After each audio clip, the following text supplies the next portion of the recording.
সাবধান মহিলা মা ও বোনেরা, আপনারা মাসিক অবস্থায় 7টি কাজ কখনো করবেন না। যদি এই 7টি কাজ করেন তাহলে আপনারা ধ্বংস হয়ে যাবেন।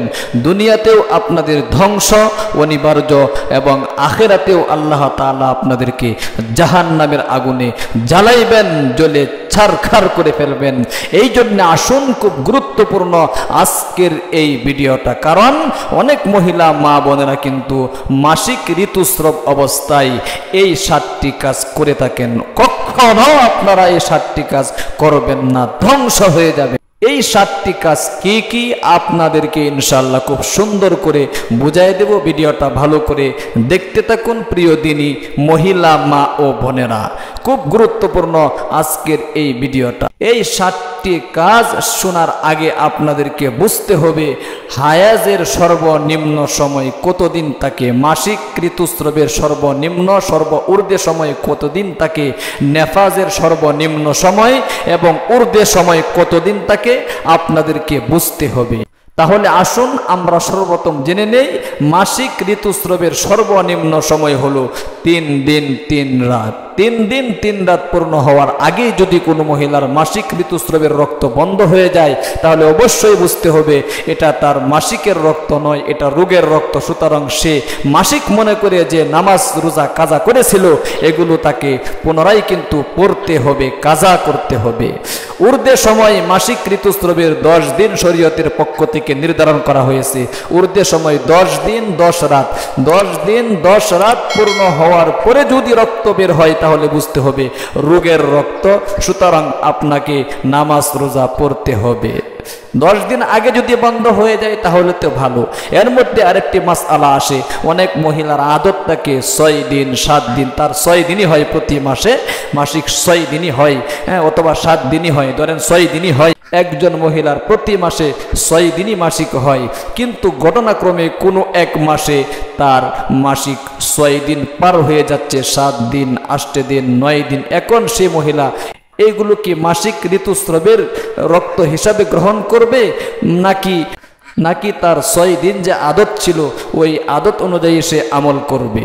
তাহলে অবশ্যই আপনাকে বুঝতে হবে যদি ঘটনাক্রমে কোনো এক মাসে এরকম হয়ে যায়, আপনার যে আদত ছিল নির্দিষ্ট সময় ছিল, এই নির্দিষ্ট সময় বাদ দিয়ে আপনার মাসিক আবার হতে যাচ্ছে, লাগাতার হতে যাচ্ছে, 10 দিন পর্যন্ত অপেক্ষা করবেন। কারণ শরীয়ত ঊর্ধ্বে সময় 10 দিন যেহেতু কি নির্ধারণ করেছে, সুতরাং 10 দিন পর্যন্ত হায়েজের রক্ত ধরা হবে। 10 দিনের উপরে যদি চলে যায়, এরপরেও যদি ওই মহিলার হায়েজ হতে থাকে তাহলে অবশ্যই বুঝতে হবে তার মাসিক ঋতুস্রাবের রক্ত 6 দিনই কি হয়েছে। 6 দিনের উপরে যেগুলো এগুলো রোগের রক্ত।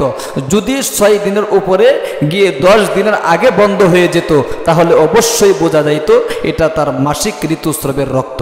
এখন যেহেতু 10 দিন পার হয়ে যাচ্ছে, সুতরাং বোঝা যাবে যে সে 7 দিন 8 দিন 9 দিন 10 দিন 11 দিন 12 দিন অর্থাৎ লাগাতার তার মাসিক ঋতুস্রাব বের হচ্ছে।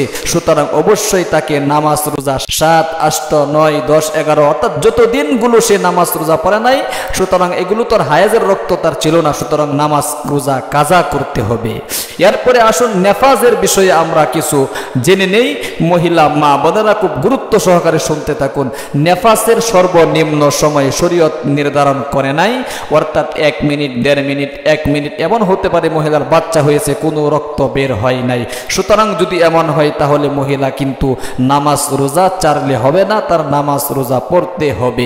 এরপরে নেফাসের ঊর্ধ্বে সময় হলো 40 দিন। 40 দিন পর্যন্ত যদি কোনো মহিলা রক্ত বের হয় তার নামাজ রোজা পড়তে হবে না। হ্যাঁ, অবশ্যই নামাজ পড়তে হবে না, কিন্তু রোজা কিন্তু পরবর্তীতে কাজা করতে হবে। দেখুন মহিলা মা বোনেরা, আপনারা যদি 40 দিন পার হয়ে যাওয়ার পরেও আপনার নেফাসের রক্ত এখনো থামে নাই, সুতরাং আপনাকে কি করতে হবে? নামাজ পড়তে হবে, কারণ ঊর্ধ্বে সময় শরীয়ত 40 দিন আপনার জন্য নির্ধারণ করেছিল। এবার আসুন মহিলা মা বোনেরা, এই মাসিক ঋতুস্রাব অবস্থায় এবং নেফাসের রক্ত অবস্থায় আপনি যদি 7টি কাজ করেন অবশ্যই আপনি ধ্বংস হয়ে যাবেন। সেই 7টি কাজ কি কি খুব সুন্দর করে আমি আপনাদেরকে বলে দিচ্ছি। ওই 7টি কাজের 1 নম্বর হলো, যদি আপনি মাসিক অবস্থায় নামাজ পড়েন তাহলে আপনি ধ্বংস হয়ে যাবেন। সুতরাং দেখেন, ঋতুস্রাবের রক্ত হোক অথবা নেফাসের রক্ত হোক, যখন এগুলো বের হবে তখন আপনি নামাজ পড়তে পারবেন না। পরবর্তীতে নামাজ কাজা করারও কি নাই, কোনো দরকার নেই। কিন্তু রোজা যদি আপনি রেখে থাকেন, রমজানের রোজা যদি আপনার রোজা অবস্থা এরকম যদি হয়ে যায় তাহলে রোজা কিন্তু আপনি রাখতে পারবেন না, কিন্তু পরবর্তীতে রোজা কিন্তু আপনাকে কাজা করতে হবে। অবশ্যই বুঝতে পেরেছেন। তাহলে 1 নম্বর হলো, যে 7টি জিনিসের কারণে মহিলা ধ্বংস হয়ে যাবে, 7টি জিনিসের 1 নম্বর, নামাজ পড়তে পারবেন না। মাসিক ঋতুস্রাব অবস্থায়, নেফাস অবস্থায় নামাজ পড়তে পারবেন না। 2 নম্বরে আসুন, আপনি রোজা রাখতে পারবেন না। 3 নম্বরে আসুন, মাসিক ঋতুস্রাব অবস্থায় আপনি কোরআন শরীফ পড়তে পারবেন না। কোরআন শরীফ দেখেও পড়তে পারবেন না এবং কোরআন শরীফ হাতে স্পর্শ করেও পড়তে পারবেন না। যদি কোরআন শরীফ দেখে পড়েন, হাতে স্পর্শ করে পড়েন, মুখস্থ পড়েন, আপনি ধ্বংস হয়ে যাবেন প্রিয় দিনী মহিলা, মা ও বোনেরা। এরপরে 4র্থ নম্বরে আসুন, আপনি মসজিদে প্রবেশ করতে পারবেন না। মাসিক অবস্থায় মসজিদে প্রবেশ করা এটাও কিন্তু নিষিদ্ধ। সুতরাং মসজিদে প্রবেশ করা আপনার জন্য নিষিদ্ধ। মসজিদে প্রবেশ করলে আপনি ধ্বংস হয়ে যাবেন। এরপরে 5ম নম্বরে আসুন, মাসিক ঋতুস্রাব অবস্থায় আপনি কাবা শরীফ তওয়াফ করতে পারবেন না, এটাও নিষিদ্ধ। নবী করিম সাল্লাল্লাহু আলাইহি ওয়াসাল্লাম আম্মাজান হযরত আয়েশা সিদ্দিকা রাদিয়াল্লাহু তাআলা আনহাকে নিয়ে হজের উদ্দেশ্যে রওনা হয়েছিলেন মদিনা শরীফ থেকে। সাকিফ নামক জায়গার মধ্যে গিয়ে তখন আম্মাজান হযরত আয়েশা সিদ্দিকা রাদিয়াল্লাহু তাআলা আনহার কিন্তু মাসিক ঋতুস্রাবের রক্ত বের হতে চলেছে। তখন তিনি ক্রন্দন করতে লাগলেন। নবীজি বুঝতে পারলেন, বললেন, আয়েশা তোমার কি মাসিক শুরু হয়ে গিয়েছে? তখন আম্মাজান আয়েশা সিদ্দিকা রাদিয়াল্লাহু তাআলা আনহা বললেন, হ্যাঁ, আমার মাসিক ঋতুস্রাবের রক্ত বের হতে চলেছে। নবী করিম সাল্লাল্লাহু আলাইহি ওয়াসাল্লাম তাকে বললেন, কোনো সমস্যা নেই, হজের সমস্ত রুকন তুমি আদায় করতে পারবা, শুধুমাত্র কাবা শরীফ তওয়াফ করতে পারবা না। এমনইভাবে মহিলা মা বোনেরা যারা হজে যান, আপনাদের মাসিক ঋতুস্রাব অবস্থায় সমস্ত রুকনগুলো হজের আদায় করতে পারবেন, শুধুমাত্র কাবা শরীফ তওয়াফ করতে পারবেন না। 6 নম্বরে আসুন, মাসিক ঋতুস্রাব অবস্থায় আপনি ইআতিকাফ করতে পারবেন না। ইআতিকাফ করাটাও নিষিদ্ধ।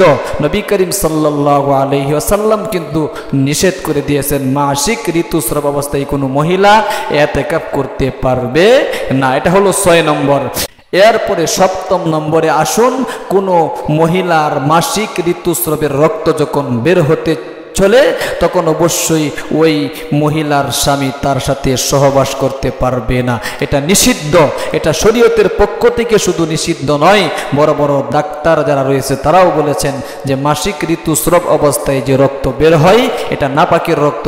ওই সময় স্ত্রীর সাথে সহবাস করলে আপনি রোগে আক্রান্ত হয়ে যেতে পারেন। সুতরাং ওই মাসিক ঋতুস্রাব অবস্থায় সহবাস করাও নিষিদ্ধ ঘোষণা করা হয়েছে শরীয়তের পক্ষ থেকে। প্রিয় দিনী মহিলা মা ও বোনেরা, এই 7টি বিষয় আপনাদেরকে অবশ্যই মাথায় রাখতে হবে। অনেক মহিলা মা বোনেরা বলে থাকেন, তাহলে কি মাসিক অবস্থায় আমরা কোনো ইবাদতই করতে পারবো না? হ্যাঁ, আপনি করতে পারবেন। যেমন মাসনুন দোয়াগুলো রয়েছে, এগুলো আপনি মাসিক ঋতুস্রাব অবস্থায় কি করতে পারবেন, কোনো সমস্যা নেই। অর্থাৎ আপনি ওয়াজিফাগুলো জপতে পারবেন, যেমন সুবহানাল্লাহ, আলহামদুলিল্লাহ, আল্লাহু আকবার, লা ইলাহা ইল্লাল্লাহ, এই সমস্ত জিকিরগুলো আপনি করতে পারবেন। এমনকি কোরআন শরীফের আয়াত যেগুলো আমরা দোয়া হিসাবে ব্যবহার করে থাকি, যেমন রব্বানা আতিনা ফিদ দুনিয়া হাসানাতাও ওয়া ফিল আখিরাতি হাসানাতাও ওয়া কিনা আযাবান নার, এটা কিন্তু সূরা বাকারার একটি আয়াত, কোরআন শরীফের শব্দ। সুতরাং এটা দোয়া হিসাবে আপনি কি পড়তে পারবেন। যেমন আয়াতুল কুরসি আছে, আল্লাহু লা ইলাহা ইল্লা হুয়াল হাইয়ুল কাইয়্যুম লা তাখুযুহু সিনাতু ওয়া লা নাওমুল লাহু মা ফিস সামাওয়াতি ওয়া মা ফিল আরদ মান যাল্লাযী ইয়াশফাউ ইনদাহু ইল্লা বিইযনিহি ইয়ালামু মা বাইনা আইদিহিম ওয়া মা খালফাহুম ওয়া লা ইউহীতুনা বিশাইইন মিন ইলমিহি ইল্লা বিমা শাআ ওয়াসি'a কুরসিয়্যুহুস সামাওয়াতি ওয়াল আরদ ওয়া লা ইয়াউদুহু হিফযুহুমা ওয়া হুয়াল আলিয়্যুল আযীম। এইগুলো আপনি দোয়া হিসাবে ব্যবহার করতে পারবেন। যদিও কোরআন শরীফের আয়াত, আল্লাহু আকবার, মাসনুন দোয়াগুলো যদি কোরআন শরীফ থেকেও হয়, এরপরে আপনি পড়তে পারবেন, কোনো সমস্যা নেই। অবশ্যই বুঝতে পেরেছেন কোন কোন ইবাদত করতে পারবেন মাসিক ঋতুস্রাব অবস্থায় অথবা নেফাজের রক্ত অবস্থায়, এবং কোন কোন ইবাদতগুলো করতে পারবেন না। আল্লাহ তাআলা আপনাদেরকে এই আমলগুলো করার তৌফিক দান করুক, আমিন। আপনি ইনশাআল্লাহ কমেন্ট বক্সে আমিন বলে দোয়ার মধ্যে শামিল থাকবেন। আর আমাদের ইসলামিক এই চ্যানেলটা আপনাদের উদ্দেশ্যেই খোলা হয়েছে, সুতরাং আপনারা চ্যানেলটাকে সাবস্ক্রাইব করে পাশে থাকা বেল আইকনটি অন করে দিবেন, লাইক কমেন্ট শেয়ার করে অন্যকেও শেখার সুযোগ করে দিবেন। ভালো থাকবেন, সুস্থ থাকবেন, দেখা হবে পরবর্তী ভিডিওতে। আসসালামু আলাইকুম ওয়া রাহমাতুল্লাহি ওয়া বারাকাতুহু।